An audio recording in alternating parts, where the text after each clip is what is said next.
అపార్ట్మెంట్లో కూడా అందుకే అడిగి అపార్ట్మెంట్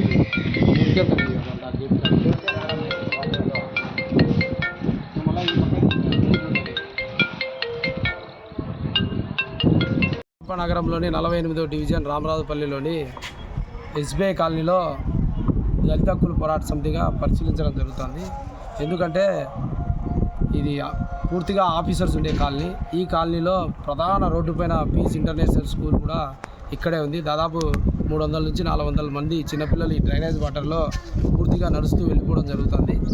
ఈ సమస్య దాదాపు 4-5 సంవత్సరాల నుంచి ఇది కొనసాగుతున్న నగరపాలక సంస్థ అధికారులు శాశ్వత పరిష్కారం చేపట్టడం లేదు.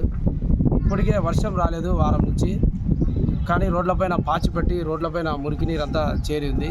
ఈ పరిస్థితి ఇట్లే కొనసాగితే ఇక్కడ ఉండే ప్రజలు కానీ చిన్నపిల్లలు కానీ అనారోగ్యం పాలయ్యే పరిస్థితి ఉంది. కావున కడప నగరపాలక సంస్థ అధికారులు ఇప్పటికైనా ఈ ప్రాంతాన్ని పరిశీలించి ఈ డ్రైనేజ్ వ్యవస్థ రోడ్లపైకి రాకుండా పూర్తి చర్యలు చేపట్టాలని కోరుచున్నాము. లేని పక్షంలో ఈ కాలనీ వాసులతో నగరపాలక సంస్థ ముందు ఆందోళన కార్యక్రమం చేపట్టాల్సి వస్తుందని నగరపాలక సంస్థ అధికారులకు ఈ సందర్భంగా తెలియజేస్తున్నాము.